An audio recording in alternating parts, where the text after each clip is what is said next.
وهدوا إلى الطيب من القول وهدوا إلى صراط الحميد. ونستعينه ونستغفره ونصلي ونسلم على عبده ورسوله محمد وعلى آله وأصحابه ومن اتبع أثره واهتدى بهديه واستنى بسنته إلى يوم الدين. أما بعد، فيا أيها المسلمون، إن رسول الكريم عليه الصلاة والسلام نهانا عن كثرة اللعن، وبين بأن اللعن فرض من الله عز وجل واقتراب من الشيطان، فرض من رحمة الله ومن الجنة واقتراب إلى النار. ومع ذلك بين عليه الصلاة والسلام بأن الله سبحانه وتعالى لعن أنواعا من الناس، كما لعن رسول الله صلى الله عليه وسلم، مصداقا لقول الله سبحانه وتعالى قال في حق المشركين: إن يدعون إلا إناثا وإن يدعون إلا شيطانا مريدا، لعنه الله وقال: لأتخذن من عبادك نصيبا مفروضا ولأضلنهم ولأمنينهم ولآمرنهم فليبتكن آذان الأنعام ولآمرنهم فليغيرون خلق الله ومن يتخذ الشيطان وليا من دون الله فقد ضل ضلالا مبينا، يعيدهم ويمنيهم وما يعيدهم الشيطان إلا غرورا، أولئك مأواهم جهنم ولا يجدون عنها محيصا. سلامة أمر على الصلاة والصلاة على الكلام عليه الصلاة والسلام.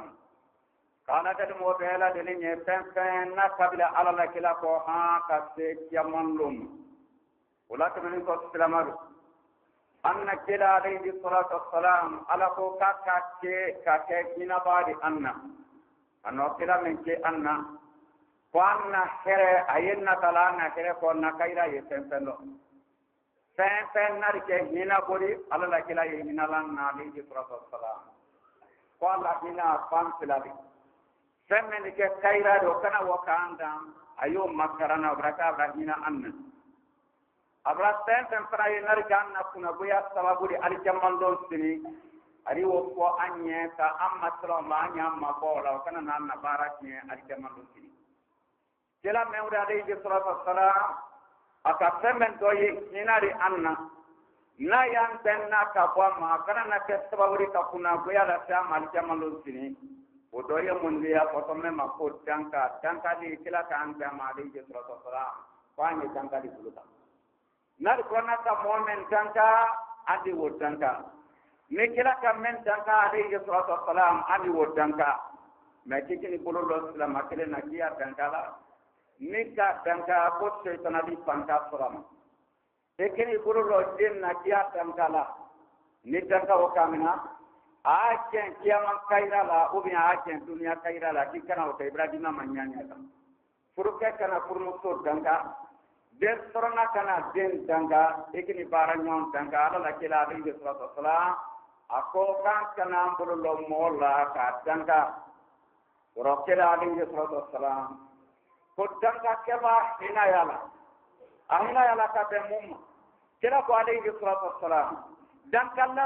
sunni ka tanga dikke eno men tanga ko tuman kebala ni tuman keba kara koti nama kete ko tanka di ko tayi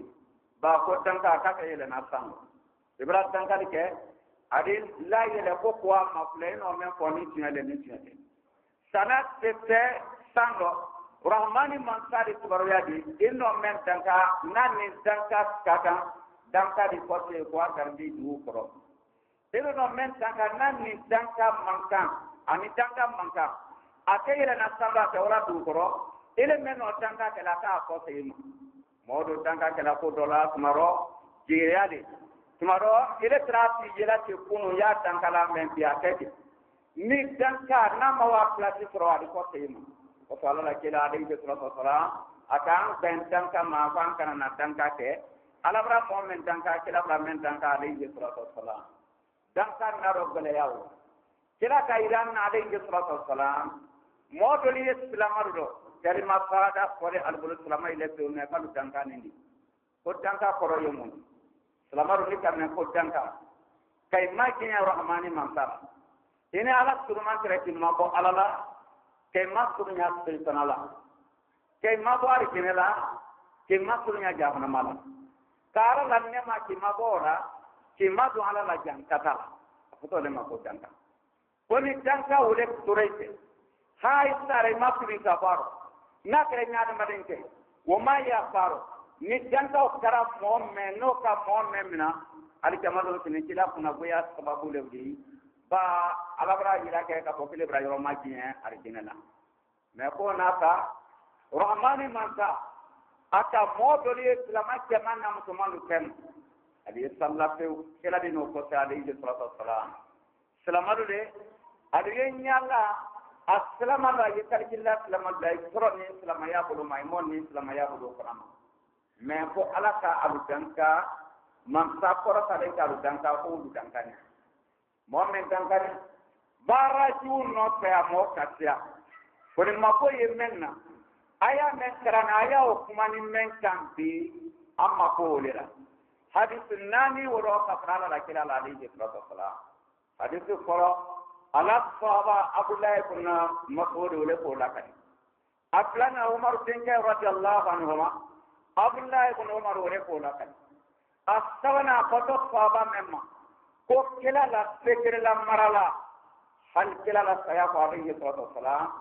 ni umar mako dungila da gundu dola aya kanna bola de tamanyi ni ayka mumme ala la kila la mendo alayhi salatu wassalam apoto de mako ko dai fa bin yaman sidina ko mirina ko kala selamat san ke to tormen la la nyonka kata ka sekia mama wo sidina ko to nan kala ka kunum men fo alaye ko men na to kala manton do men nyo maketo ro men ke to mantom do na ma ko fa to ya ma ko bakar sinki ya ma ko maruye radiyallahu anhu ma o be ko ni kre jonyi o dai ko ni yaman alle ko kala ka sekre men ko ay ko borokla borok kere kado dailen ko kono laida molla ato kere ka to dailen na ko dailen ka kundi toro ba o sekre na daka na ko ju be jolu ka wole nyamol brokolin ka ko mi am kuna kana na ko kenna me jama to ka ko kere ko ni wo ko ba nye kumala hadisi nani men kambi hadisi wo kele minale mo ba wo ma annani na ومن الجمع ولا عبد الله بن عمرو بن العاص عبد الله بن عمرو بن العاص كلا كان ما عليه الصلاه والسلام كو عمرو الله كم بريكم ونميري دينار كنس رومانتي إنك يبان نيجون توار كنا كنو ما كم تاتي فوكر نيجي ولا دينار كنس نيكو دابا أرجنا برا تانتينيه كلا ويا مني أبو عمرو بن العاص عبد الله بن عمرو بن العاص مو بريري kon ko tu ta sale no ni bro barazman solo keri bro ala ci yira kenna ya feti banka do argine kono femmen do ni na kay kama masro ko le su ta sale ti o jaki su ta sale amro abla ibn amro bulla ta ko alla kila le ko ni sangu ko su ta sale ko alle ta su ta sale kanna plus tundu ha teru ta madia mamare ta madia ka to bola maso kila la madia le ko alayhi salatu ha korole bara na rawrama kona ka sankan ka kela nyina saya ka soro ka to beka ala ma ala dinrama min beka masrali ka ya timante rahmani man sa ko suratul nisa kono tale ni shaytana blalenya na lo menna aka shaytana ben kama bo ala nemala ka ben kama bo arginela ako shaytana yeki ayibo sando wala danka ye shaytana ma ha ka talike manloma ko ibradanga shaytana ko alama akonti ala ibranet danka bra mu'min ibrahim ko arginela me akonti ala neri nan ta family la jonro atama telun ta petulo pe tapa be kana ko argine ko non kana soma ni diora netse sarama imam pa aka se moida wuli lumma moti bantu kolo kando na ka se woma nin se ko ke ala ko nebra allahi dimma ire seytana yilla seytana yalla haka sedu kolo keta loma ne bolo loma na yilla seytana yalla taida mola filipe wayla mola filima seytana yalla seytana yawo kono kela kan ne soro kapo siri badi mata wala dolbra way ba ga jinabra mina se damna frika la foto dinna burkum miluma kalbra du kolotiya kapo hende kana wo dinna burku no bratia ya damina na jinaka dolbra no represente damina ko dawala bra way dawala wo ko seytana tubininde ko seytana dindu kuma men ko flana kila flana ne tan tropun ko seytana dindu ba ko seytana ni Musa kan nombe alayhi salam ba wiya penten lo kelal buluse aya pamballa la jonna wulay Musa di ko seytana ni Musa kan nombe ko seytana ko Musa ma ako Musa ko yedo o kenye ne no menke alala ko mabe nke adama la filila yiri dam ako mabe yedo o kenye ala ya pama nye kanna ko Musa ko ama ni do o kenye me do men ke penye ne bolo atemina afanye te kabru dala ibra kabru bato jensen ye jamanaka ibra don to ye ambara ibra jiri wa to ye kila ka to kaloro alayhi salam ka sarankanna min ke do ye mundi kabru kana bato ale re kabru kana mina ka ke bato pendi kila Muhammad kabru alayhi salam note ni modi wo ko kaira nyini kabru fe an kabru ki fe Allah mora nyini Muhammad alayhi salam na Muhammad ka ako la tattajidu qabri idan bay kana ne kabru mina ka ke tankan sege pendi yorodi ay kana ne kabru mina fay na la kana do okay wasonni kila nan kuluko e bara ya ko hijila e wara umurala ila do kamal wara se marinama ne wara kila kabru fodiya alayhi salam ke do wule kila ye te do nyinna kila fede alayhi salam e bonia kila karato men balanintu e bonia ki denjan karo tomentu e bonia ka hami mentula te kola kila kabru gala alayhi salam ate kola te predo kabru dala ore ate kola marina kabru dala ne aye bakiara te kola ye Abu Hurairah sulani yoro menno Aisha sulani yoro menno kabru so kere menna ibra seye ite fola ki do wunyina so wulu fe truto kida nyini su gore fe men wulu te kilini d'abord kulis kira kabru dala alayhi salatu wassalam ibra ba salamu bila la kila mawati menna kun ya fe ka do wuke iri ko do kabru do ki nyeti alikabala yenyeti na alikabala la ka duawu ke ba duawu sadi dole ye duawu ye sadi do bere leri sado brake kela nye sinke to ari kabala brake duawu kela kabru dala de sallallahu salam ki nye sin ari kabala kabru ko pensa beji i warai pas dudoni kokruni adoni senke pra kabru sola adoni kankan kura atani katoli manayaka i wani ko duawu kela ni wara kikini kodun korombro ye nyetin na korone la ka do ke kikini nyetin kabru la munna kabru kono mo wo hita gilale ka dama ate hita gila ko abi ode wo hita gilale ka tenna wama aw te hita gila foma ko ye konya amadi anna lulu kono koni seytara la moko ko Musa ko alayhi salam ko ka seytana na ko kay ya fama kwa ya ka yo me madama kaburu dala me madama kaburu yemi jonka kaburu dialo me madama kaburu yemi wuya tere la yoro men na kida na ko men na kida amme mtida la mere bro ulubra ida ko kaburu te ko alla jardin le adi kalaw so ma tri ma ko kaburu te le me madama te de jonne ka sundu o te mba pali ete nek sera me madama kaburu dala ka me madama su dari ni wo dari da ora ka ya pa seytana Musa ni seytana kalu ora ko to awu kera seytana ye ko seytana bratu ge seytana ta seytana ya latu ramal albrame o kuma suru bra ko damina ambaraya rahmani mansaru ko sabra seytana to seytana ya la haka te ke mansa seytana ya la rahmani mansa mo ya amma ko فلنا كريدي من بعد ما كبر دلالو منا أما وكره شيطان لا شيطان يا لا رحمن من تاكو موي تلا لا دوغرو إلا شيطانا مريدا شيطان من كان رب ما رحمن من سما لعنه الله قال ربات كان كلا كو شيطان تاتن نمارون سمن تو كو تبي لما تو نوري شيطان تاتورو من تو فارق نما دورا تاتورو من تو فارلا تيون نما دوري شيطان تاتورو رحمن من تاكو كبرو اوكي mais ko شيطان كي دو كادو كان فادم ko شيطان فام لا تتجانا من عبادك نصيبا مفروضا أقولتي على إننا جماعة بتقولوا نرين كبركوا تي جماعة لا تون كلن كولا دانتا من إنسان من مودول منا كل شيء تناقضي أتيكوا مولا صار سلا توج مانك أكو ولو من يمنعهم من إلان نتايدي كل نتاكونا نكرة تنداكتي من بنانا تنتهي ورارو بيا لانكتي من نيربا باراسرو نتراكو باراسرو نتاور سرو بركتي مصر لويدو وما كايشر مندي يابا سايكو تو نتاو دلا ها سيانا كنادو سرو أكون نتسلا كلنه ودين ناوتي ولا مرنهم من نادو يامري فلا يبتكون نادان لأنعام إنتي على بيامي جاني بلو كاو كارما دي يكايراري نكبات مدين سلام مصر بيامي سنة لا تسيا ندم مصر كلورو دو تو منادنو ندم مصر دو تو كورولسه ما ندم مصر دو سه وطا كتن بي أقول لي وكي ساجي كامبين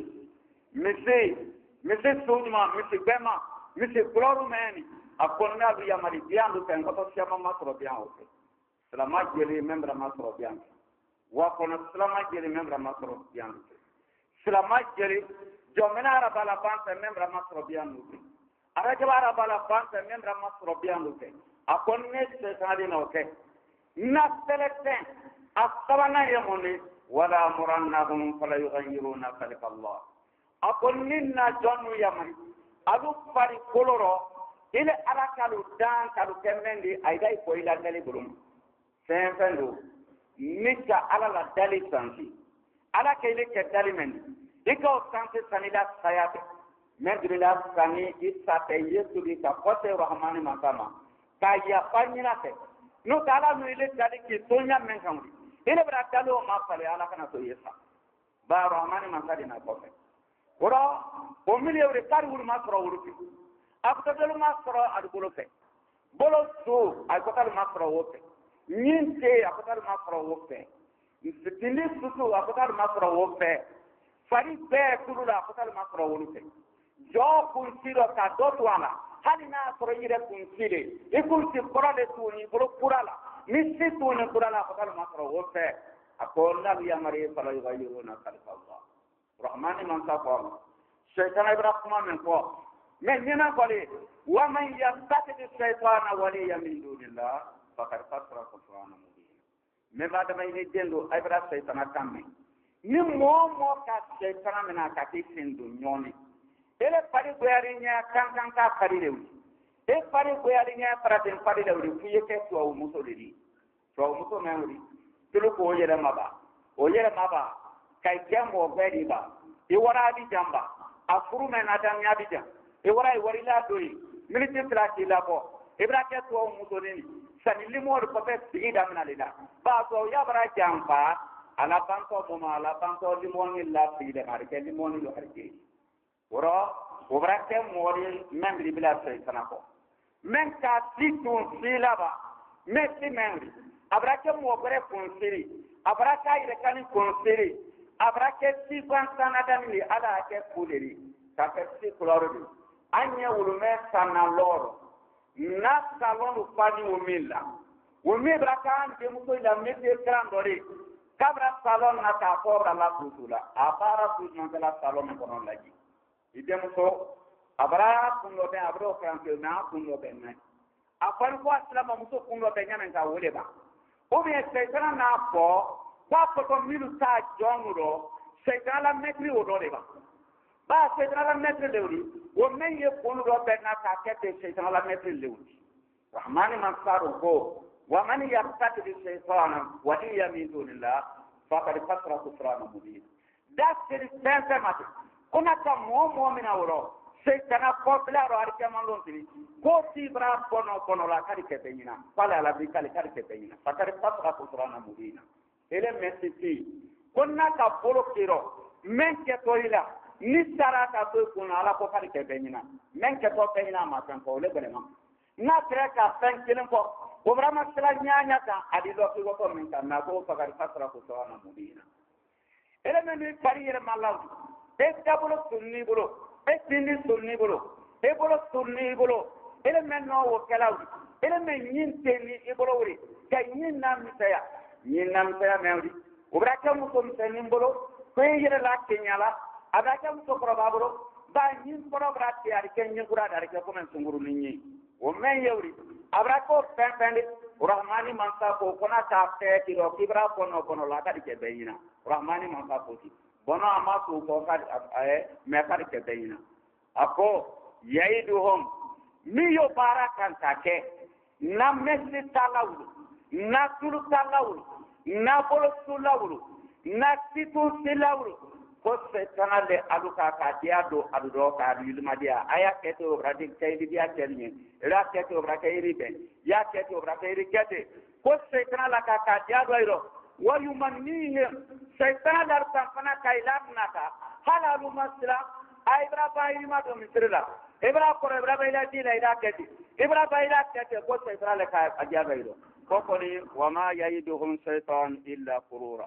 ma shaytana ma dayir ma tiala fente da fana kra kamaran salli ko seytana imam salli de ala ko ti tay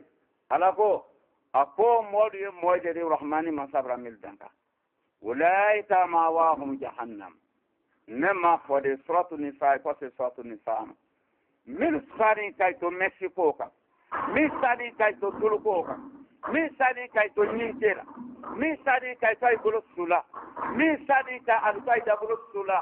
rahmani manstako ko ulaika ma wa hum jahannam ko be makadia na blo ko le jahannam mais naitra jahannama wala yajiruna an hamahisa kam ke ya tisrona ka bo jahannam surna la tayla tentela ya ila kurkurura ka ila bo allah hina wa tarka ka ila bo rahmani manstako lamalu an yitla rahmani manstako hadis nani ya brokalla ayamen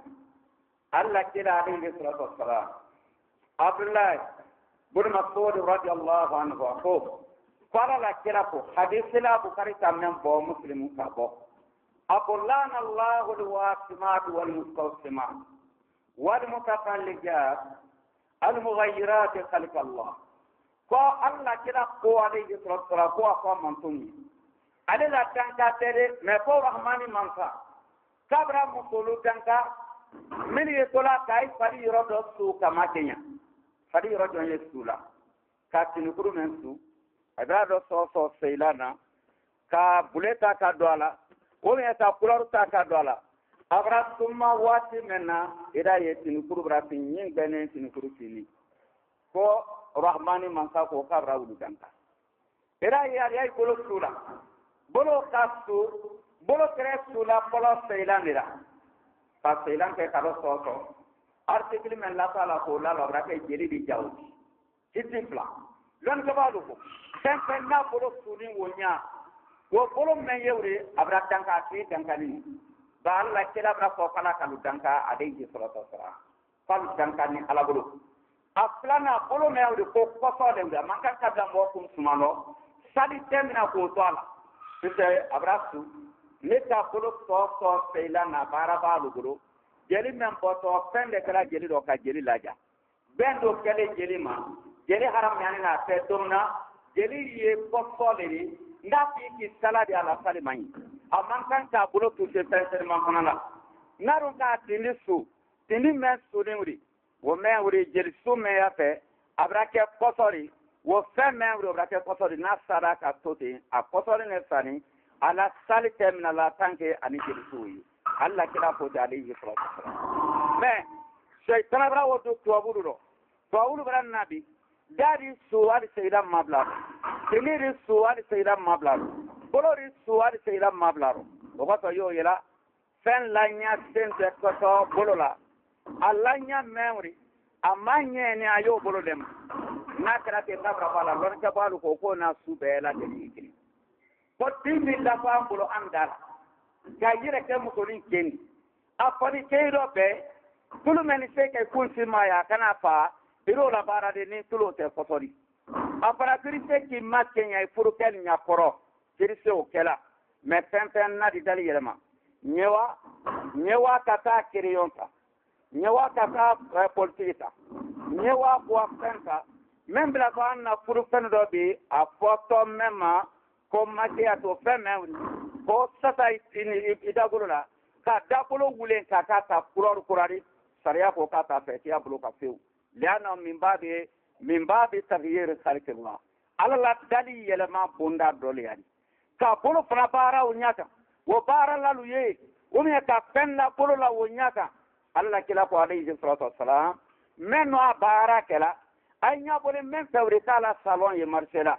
ko ti dankani ala bolo muso men wala nyini na fe ko ya la bolo la jabila la menno fensu wala bolo la alla kila ko alayhi salatu wassalam ko ala ko kabra o ti danka me ya kala o dankani akeni men fana la fana ni dankani ala la kila ko ti alayhi salatu wassalam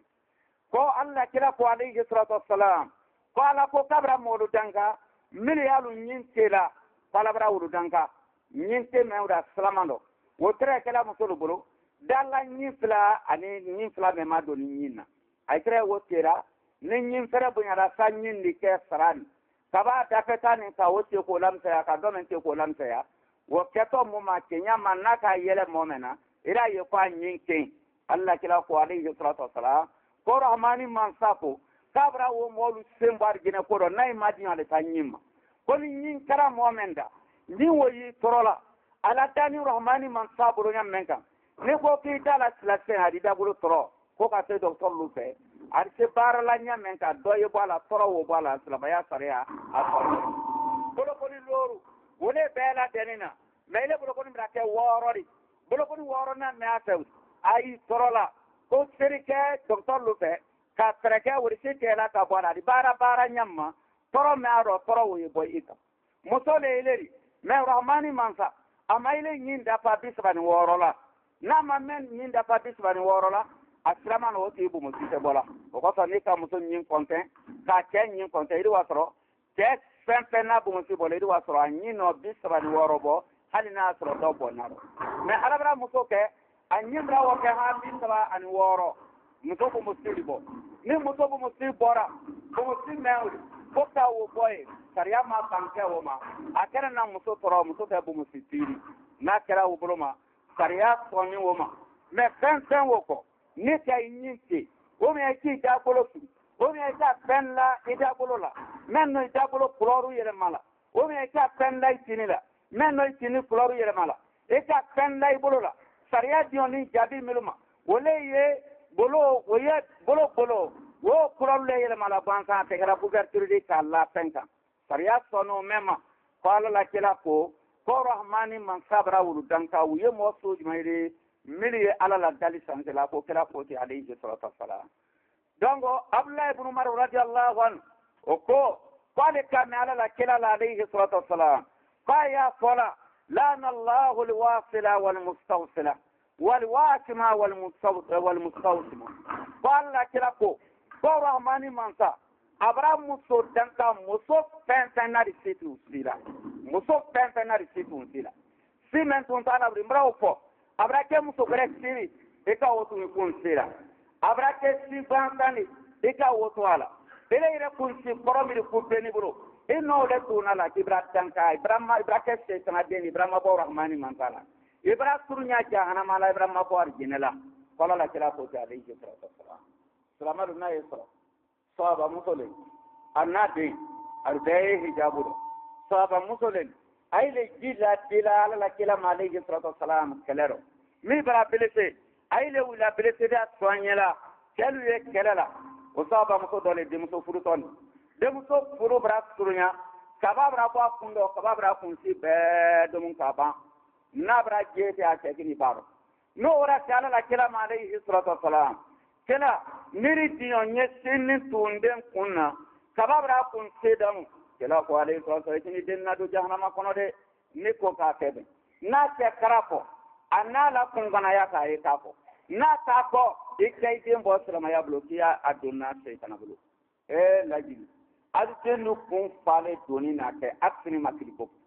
hajaru ay ke musul yal kali yeto nali bola afale mesela ay malakira muhammad lela alayhi salatu wa sallam kila muhammad me rahmani ma sa ka fo qur'ana kono ka ti musala kay sari lalo amma faliye kayla juma me ye lo fladi amma faliye ko buru kwanye kelate sujiri ye kelate muhammadu de ka faliye alayhi salatu ko salfana lo nani lankra lo nani ibraka salla ya kelate ailani wala aka paye ko juma ye lo fla ailani wala aka jabo nyar fanya o jabo karo saleni ailani wala muhammadu ko amye ko sidoni me ya jemu ko lukundo ko ni saya kalu sorote sai braji nyar ginela munaikala muhammadu alayhi salatu wasalam afatuminuna bi ba'd alkitab wa takfuruna bi ba'd fama jazaa'u man yaf'alu dhalik ay son ko ala kan dorema ka son kila kan do alayhi salatu wasalam ka do ti ay ay den ko mo flera pala la kila ko alayhi salatu wasalam dem so men no yesit atunala salon ti memory dem so men wala sorola ko ka tuala ka be bradan ka ni saya ka isrote ko ko ay ni alate rahman man sabra ko aya kono kay para kono la kadi ke benyina rahmani man sako ile salonti asabendol ka ko fatmata asabendol ka ko maryam asabendol ka ko jaka asabendol ka ko sere wo keni ka sofa ile islama deniri ifa la inna ye haja iso islama ya kono mon ke se dans la maître muso ya la mon ki se wala ni se islama muso kundo bena islama ya sariya ni ba mena kuno bena kelte bommen kalama mbay tumra to do yete kumfini ko idi kebra yela ko don ke mete ti law ka tre ka mo mbay tumra bordel du karam ro ka so du karam o ka teme ila salon wodi shaytan la université doli shaytan la dolo bon doli a jahana ma de da bola men ka grebre kay lawa bradde muso nyi ene de muso nyuma men ibri kuno ben se ka ke bracket woro ariketi ko sangben kawadi eki songo de chabra de ni wak makidi salona wabra kiri ni wasitun silaka arobe salamaru ni wo kera shaytan bra ubulo ta ko la tatajanna min ibadika nasiban mafruda min ta pante ila jonula shaytan bodi ablay ko bala la kera ko alayhi salatu wassalam momen fanari nyinte ko la kera alayhi salatu wassalam ka ko men kati ni men no ate ko be bra danga wala hadisi Hudayfa ibn al-Yaman ko kala la kila alayhi salatu wassalam ko kila naha an saman dam ko kila alayhi salatu wassalam ka ko jeli kafiri ko mo kana jeli sonko do ko kila ko alayhi salatu wassalam ko jeli kafiri jeli sonko ko kila ka ben jawma jeli sonko ni anya ka kan ka na dinna fam ita wala jeli sala jankaro to ye lakani ko ka wori di mo tekela fi bakela ko kam manya alayhi salatu wassalam o ko ni sera jamana milu kitila salama yala ko men maka jamana banki le ko banki dam jeli banki le o banki ya sujmani kartaya peta terminta ar ko yo banki na folo ni wara banki na yukiyo wi jeli do di alam docteur lu ye wi waro be ni jeli ka ti adori se talaro wiri do tay jeli woro kay jeli numero ta ka dori yerema wala to ila permenka kaban ka numero ta ka alla putel woka mislama dora deselo mena ko docteur ma ko jeli la e ti sinam wala ta wala rosi yo wala banki wala ar ko be numero bo iri wasoro mo dona jeli bi won numero wo ya do ta ko dubulo ci dro makirim bola ba la kila ko alayhi salatu ko wori kana ko jeli fe kila ko ci alayhi salatu woro nile ya fe ila sebe ta tibra ba ya fe ka sebe ka pura ya fe poke ya fe ka passporta ya fe ka kete tankele mapole ba te gouvernement la arifo tewo jeli bankina wole e papier dima laika ye alala ile ni jeli tamanga ite bulo yani ore e kan ko to ila wuli nende nalu ko ye aidi resitaka adima ko ne banki bra nyon ye ko foste o ke kun ye munne dobara jankaro ya lomena kana obulise ka fo ka ye jeli samma jabana wuli ye tendi ni mo kare bulu ko jeli taro docteur lu le sera di ma ka fo peñaro jel sala kar saro adi sim bankina adi wayi numéro men denen docteur lu bolo ay do jeri tay ko ka di may te do ma tirim bola ba ko jay fako sala la tela alayhi salatu wassalam ka kan ben jeli sonko ma kan kana na jeli sonko ma ka kan ben wulu sonko ma ate to wulu da ate farati wulu di ate tena ko na ben wulu da ate fereke wulu de ko mo kana wulu sonko ma sen na so fram yen ko me fali na nyondo mo te wo fela mo ma te fela mo ma kan kana na sonko ma sala la tela ko alayhi salatu wassalam ko kela kan ben ani ket bil bapi ja to muso ye men toro laire dolu sile memma dem solo ye donna ka bo fani su men duma anya mo kel ye wiyo de sana kabila kana suda ya bo me haja ya kala ma ka dem to wale don dia haja ya kala ma ko adem to nya mo ke fa na la sala ani wo nyombolo haja tini munde ro kono na asini dem to na to men dila ma soma men na ta bolo kana dama sini ole ko mana me ala bani lolo ila na radio ko dola batuni men na sa tuni awo kele kele ma ila la radio la ibrahim manyini ayru wa fa dem to ko ay dem to wole ma ila ma wodi alo bani kuru ya kana sanin kuru ya kana adem so kuru ta kana ko dem so wiye temmen sorola kana de yime mi la nyamo kella awan tra bu do konakri anoy si so far ke kunya ko bo ma kwa yi ko se kana anoy samba temmen nawri wala la kela alayhi salatu wa ta bani ko ma ko man kan ka don salamada ko zai fabo wala la kela alayhi salatu wa ta bani ke ribam mo mem ra ke riba garanti riba bra ke bankina baba de bankin kilenatu riba me an lo seido me ya na ma sela me ya na tenen frediado me ya na suma frediado le ta tia bi ka na bankinka to uta ye bankina me an ta bi ko ko tulu wo me wuri ko kela ka bani kam mo men ni garanta la ka la sema halina le fate ko kela ko dankani hadisi la bana ko kela ko alayhi salatu wassalam ako mo men no situ sila ko dankani mo men na datula mo men no si fula duna ba dar bulo be arabu ka ma ko baroka eta wala to ayesida se kwan sangere le dani wo fula de don to ibra don nati ma fi ko fula ko na nyina ka funsi messi haram yana nyam ko fana haram yana kini wora ko kila alayhi salatu wassalam ka ko dankani abdullah ibn al-amr ibn al-as wala hadithila qala la kila ko alayhi salatu wassalam ko dunya la bano ko modolun na to amon ton dolun na to che dolu me ko che foto le be ko asbahu rijal inya farado ko litiba o ano te kajan inya farado ko moro be mo sekretari surutu ko moro be ba dione ala soko be mo pempe kana truki branya nyanya ka illa lukera kankan karte bela ka kona kripa sa to ibro franci ni islamaya ka ko ikan ka kile ya yoro kile ya tira ilo wora ke dalisidi kila ko asbahu rijal me tialu ye kwali ye potaye miru ka ko potaye da bolemba ni donna la salona potaye da bolemba ibrahim ala mobili kono potaye nyuma ya kono ala moto ni seredo bete madome ya taw ma bete osoro kila potaye alayhi salatu wassalam kino ana la morbe ya men yewi na tununima ibrahim fa ko kadi tunyake wa misridala mbalana ya don wurin to ayenya la tin me wati da misrila kwa yeji la misridala kila potaye alayhi salatu wassalam me kale yenya la wo ala misrila ka o kiguno jatere kewa para kewa muso ina ije ndogwe ko arukani ke siato aria ida pani model suci ko be yar guru batte men commandeni bamako men commandeni hendu tala rufe sungaro salife amma wo don ki salife dobre abru men o tekilini model susu brabo be abru me ka boroyi ko panitaka palu musolu borori inya palmila potaye dawdi inya pana da porfenu dawdi kai musolu borolule ka siato aria mailatu kai milani nika dinna kuma lo kai to fe surtout dinna sutra ko ni ko lo kai o salfe mumilat ayye musalla murtila pana ka bala la dinam ele tene fitini ele mawo yoro la pro ke nya la tunu ele musoni ma ba me ni ke nya la tunu ko ala bara le wudi kila ko tale so kila ko hadisi la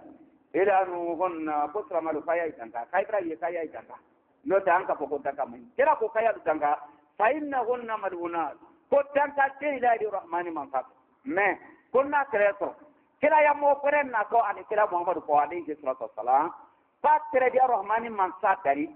tulu muso sima mesi muso sika muso tenten naka dari man yerema fariya boye mem bolo silamaya ma son fariya bo mem akari la ni beka wallahi katre da ko alanye wo silama muso be kala mina kai ke man tun ila baradini fala be baradi katre do fo me ko kila mo bole tale fo dotolu wiyambulu jon yaro nyammen kan kela telero ale ko katre da ko ka muso be tay jon ko kalu mina man tun bulu me ko kila mo bole tay ngali hadisi men ko ay wa sunanu nasai kono nasai la hadisi deni as-sahal albani ka sahah wiya te kala kuma kan da alayhi salatu wasalam wodem sulu yambulu wo musulu yambulu tele muso mitani wulu wi bara muso wulu yambulu alu kun kele ko men nyome ko kulu mesila me prosite kela den fa nyayala den na nyayala atola bala ko kan kabe kan muso ni ba ke to muso Allah kila ko alayhi salatu wasalam ko ayal danka ko al dankani ne kon na tre tro man tongre na to ka tre da ko Allah ya be ke baradi ka petra ke baradi ka situn te sabunyalo Allah kila ko alayhi salatu wasalam aqulu ma tasma'un wastaghfirullaha li wa lakum wa lisa'il muslimina min kulli dhanbi fastaghfiruhu wa tubu ilayhi innahu huwal ghafurur rahim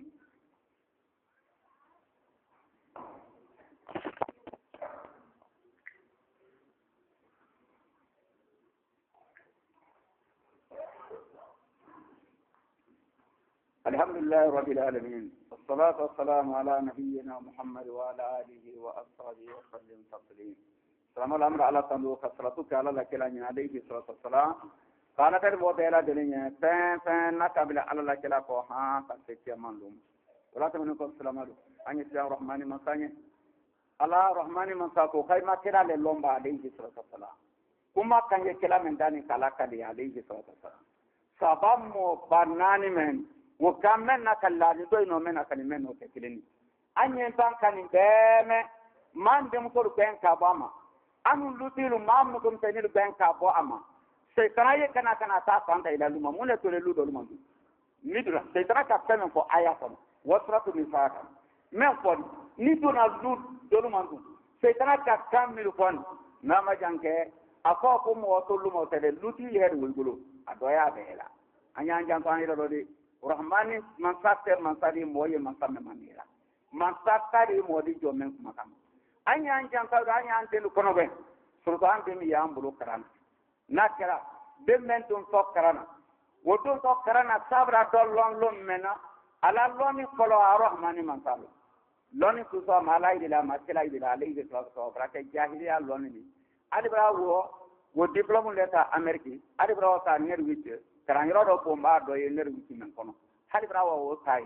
ko diplôme na dibulu na malai dila makirai dila alayhi salatu wassalam amilo kila kuma kam kunya la ba tay kan Allah lon ay sallallahu rahmani makani ay demili he karandiya do ali jam to aldo me ta dum ko mafre kan na karam kun na silal kan me ko me qalbi sise ananyondo alama ala jinala mo dolewri men ta tedo ala dinna fe ke dinna sawta ni to mandanye ne re yusri kaban kay nisiata ko tem ko ni yalla masiri santé aye paramètre do na ko sana ko e kollu mil param ko na kankan yambi na depen na inspecteur al fate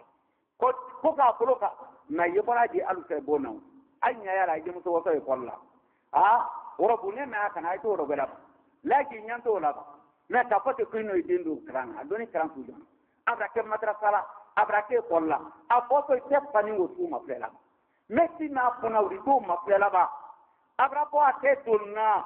tranyo siamo obra wake padu biadi wa tere la son biadi samreni ni jemtoni duke ay tay seko ke kullukum ra'i wa kullukum mas'ulun ra'yati naika duni be ka kala e kollu kanna ay ka duni be ka kala mata sal konalu te tenkara ay jemtoni ti konkuruni boto awuro ne na boni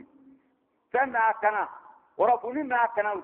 asini fela la boni a kopere do ila boni ile nyawo la kidi mo to krande a to mure kana kana ile krande te odi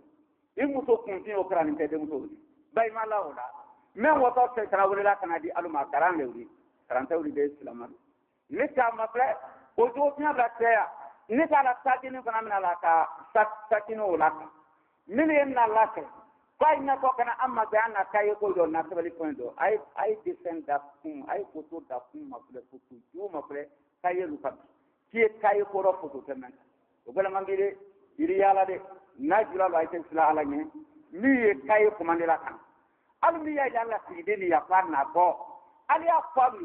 asanti susu brake kay la na la alu ma jula ko photo ta kan mo photo ta